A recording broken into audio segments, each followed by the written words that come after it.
At Redshift, we see a lot of really advanced stuff and then all the way down to really simple, basic attacks. On the very basic side of things, it's people setting weak passwords. I'll give you an example. We often are asked, how would we breach this organization? Our customers are worried about internet-based attackers getting access to the network. And what we start with, right, is we go onto LinkedIn, okay? And we take the names and surnames of all the employees that work at that company and chunk them together to create email addresses and usernames.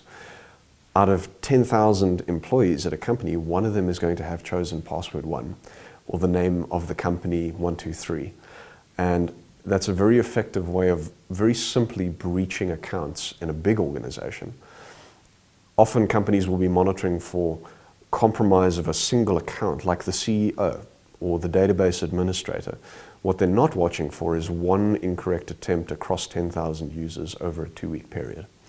And we as attackers, we don't really care that we get access to the CEO's account. That can come later. Getting access to one account allows us that foothold in a network where we can start launching other types of attacks. On the very advanced side of things, a lot of our customers in the financial services sector, they're moving into the cloud. They're using things like security automation and DevOps and AI and machine learning and data lake and digitization.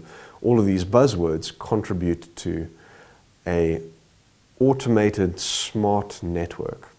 And we as attackers, we can target those things. And the way we do that is to get access to the technology that orchestrates.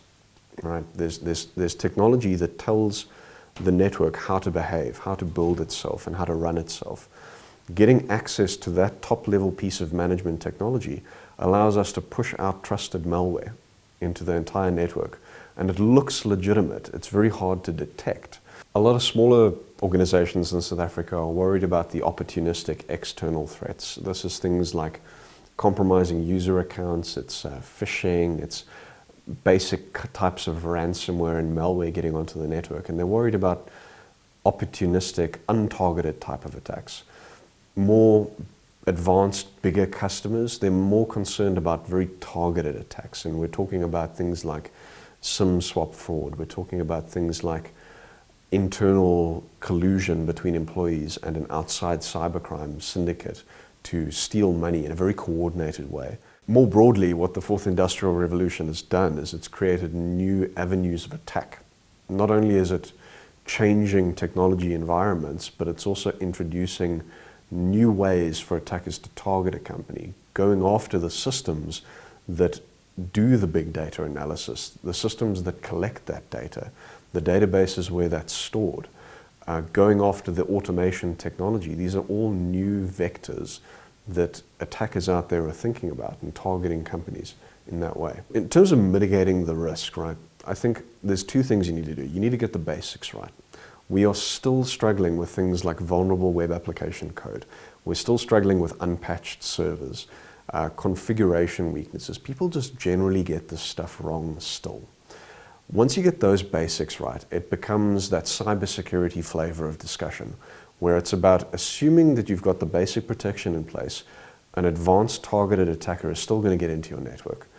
At that point, it becomes about finding that attacker and booting them off or stopping them before they reach their objective.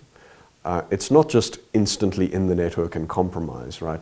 It's a chain of processes that an attacker goes through, slow, careful movement through the network to get into that account, to get into that database, to get the customer data, and then get it out. There's a lot of discrete things that an attacker is going to do, which mature organizations should look to be monitoring for and alerting on when they occur.